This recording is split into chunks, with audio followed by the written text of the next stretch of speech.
Hello, fabulous entrepreneur. It's Tash Corbin here, and welcome to episode number 128 of the Heart-Centered Business Podcast. Today, we're talking about how you can be seen as an expert in your field. And this is a very hot topic, so let's get started.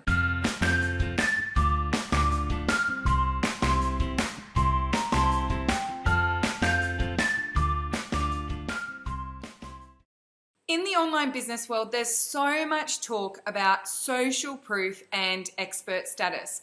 There's this belief that if you have major reach, if you have written a book, if you get on Sunrise, then you're magically going to get lots and lots of clients in your business.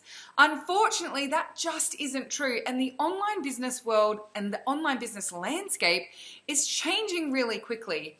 And social proof and expert status just don't necessarily have the weight that they used to anymore, because there are so many more online entrepreneurs, there are so many more experts out there, and to be honest with you, anyone can self-publish a book that helps them to have that credibility. So a lot of people are a little bit more discerning about who they want to work with and who they choose to work with.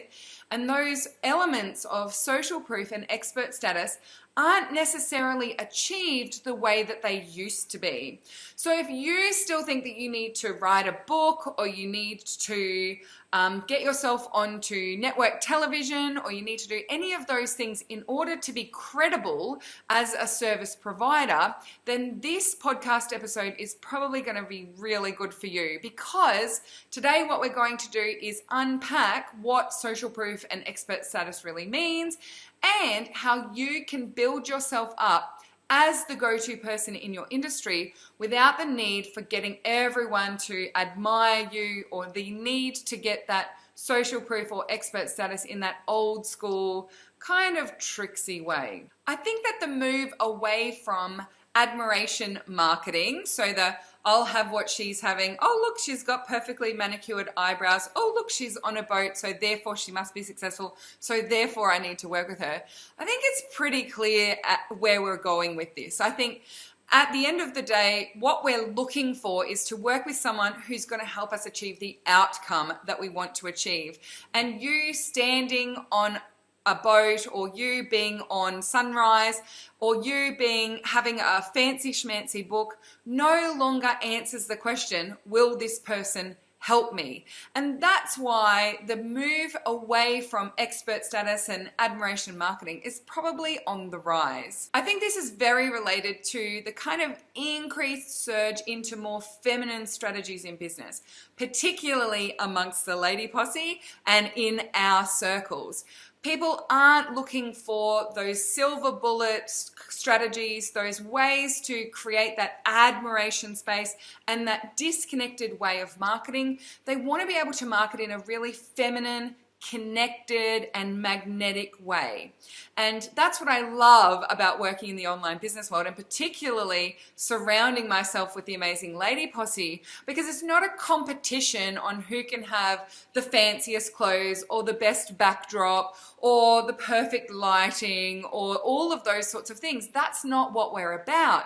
We want to be of service, and we want people to understand that we are going to be able to support and help them achieve what they want to achieve. Now, whilst it's a big relief that you don't need to create that admiration or have all those perfect things in place in order to be successful, how do you create momentum in the market, and how do you grow your online presence in a way in which people actually believe that you can help them and they want to buy from you? Well, step number one is to work on connecting. Connect fast, connect wide, connect lots with lots of other people in your industry as well as in your target market. The more that you show up and be of service, the more you create that know, like, and trust factor, and the more connected people are with you.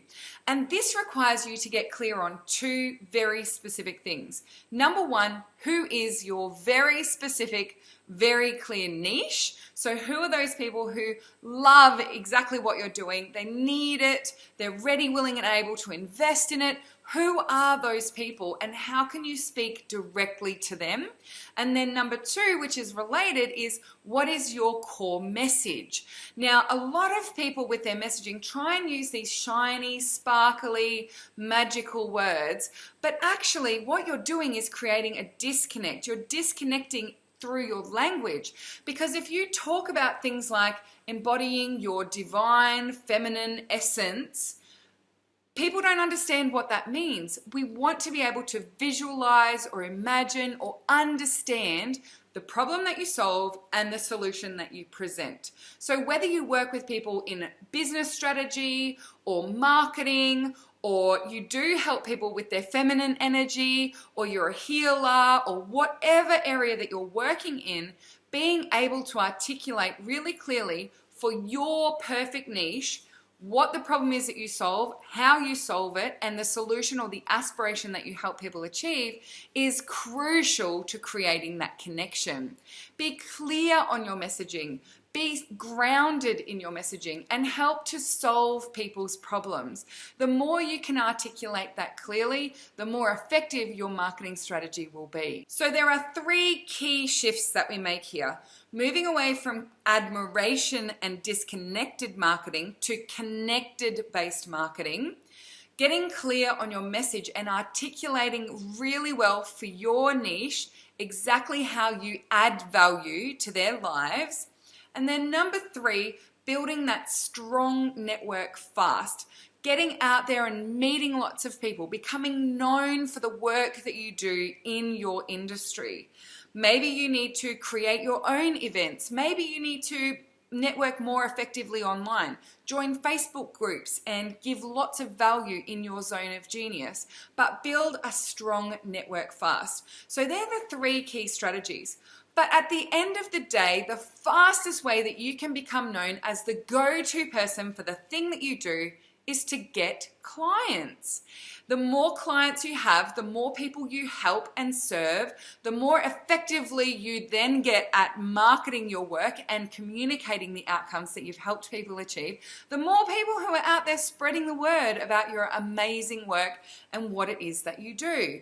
So in all of this, instead of hiding yourself away and trying to write that book and pitching yourself to mainstream TV all the time, trying to get on 11 billion different podcasts and working on all of this stuff behind the scenes, make sure that you are actually out there telling people how you can help them, how much it will cost, and the problem that you solve. Get out there, find clients, start working with people, because at the end of the day, that is actually the fastest way to be seen as the go-to person in your industry, particularly in this highly connected, everybody knows everybody online business world. So I've got a special freebie for you as part of this podcast episode, because I really do think that getting out there and getting clients is one of the core parts of getting your business off the ground quickly and creating that expert status. So if you come over and join the Lady Posse Library, which is a beautiful resource bank of training, templates, and other tools that will help you to grow your business, there's a specific training in there called Help, My Offer Isn't Selling. It's a beautiful, short, and practical training that will help you to understand what you need to articulate, how you need to articulate it, and how you find out who you are speaking with, and helps you to create an offer that's compelling for your ideal client.